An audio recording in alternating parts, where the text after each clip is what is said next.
Halo, salam pencipta pahlawan utama. Selamat datang di channel Ibu Lupita Pemba.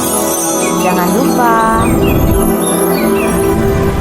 klik tombol subscribe dan tanda loncengnya.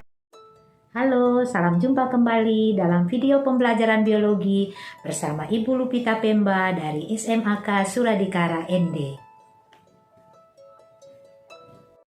Baiklah sahabat biologi, di video kali ini kita akan mempelajari tentang ancaman terhadap keanekaragaman hayati di Indonesia. Sebelumnya, mari kita saksikan tayangan video berikut ini. Tahukah Anda mengenai sebuah fakta spesies atau makhluk hidup apa yang paling banyak berada di muka bumi ini? Manusiakah? Bakteri? Atau tumbuhan? Mari kita lihat perbandingannya. Populasi manusia di bumi saat ini berjumlah sekitar 7,6 miliar jiwa. Namun ternyata jumlah ini hanya 0,01% dari seluruh spesies bumi. Bakteri berjumlah lebih banyak dari manusia, yaitu 13% dari spesies bumi. Tumbuhan merupakan spesies terbanyak di bumi dengan jumlah 83%. Sementara spesies lain seperti ikan, serangga, binatang lainnya hanya berjumlah 5% dari seluruh spesies bumi. Jumlah manusia termasuk ke dalam kategori ini. Namun jumlah manusia yang hanya 0,01% ini sejak tumbuhnya peradaban telah menyebabkan bumi kehilangan 83% spesies mamalia darat, 80% mamalia laut, 50% spesies tumbuhan, dan 15% jenis ikan. Spesies dunia juga sedang berada dalam periode kepunahan tercepat dalam kurun waktu 60 juta tahun. Sebelumnya kecepatan kepunahan hanya berkisar 1-5 spesies per tahun. Kini para ilmuwan dunia memperkirakan angka kepunahannya ribuan kali lebih cepat. Artinya beberapa spesies punah setiap hari sebelum kita memahami manfaat keberadaan mereka di dunia. Kepunahan separuh spesies satwa di dunia ini tidak lepas dari perilaku manusia. Hancurnya habitat, eksploitasi, dan perubahan iklim merupakan penyebab utama karya manusia. Belum lagi ketergantungan manusia terhadap plastik sekali pakai.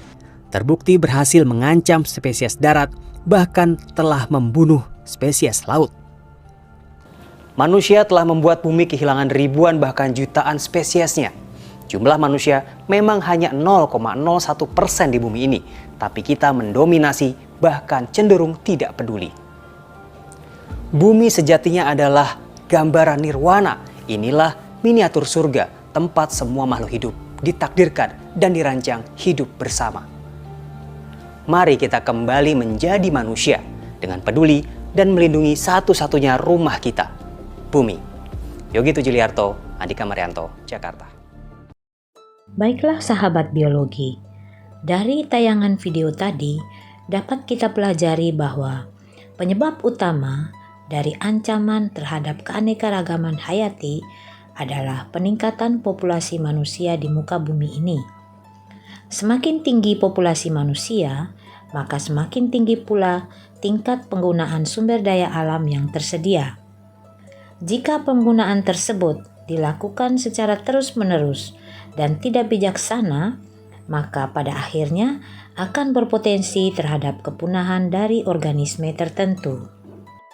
Di samping itu, beberapa fenomena alam tidak dapat dipungkiri dapat mempengaruhi stabilitas suatu ekosistem, seperti adanya bencana alam berupa erupsi gunung berapi, kebakaran hutan, tsunami, dan sebagainya.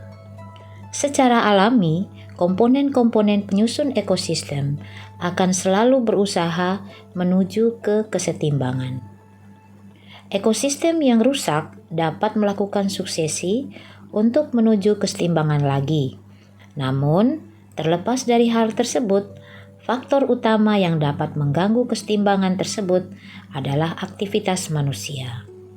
Karena itu, mari, sahabat biologi, kita sama-sama menjaga kelestarian keanekaragaman hayati agar usia bumi kita ini dapat berkelanjutan dan tetap lestari selama-lamanya. Terima kasih sahabat biologiku. Sampai jumpa di video selanjutnya.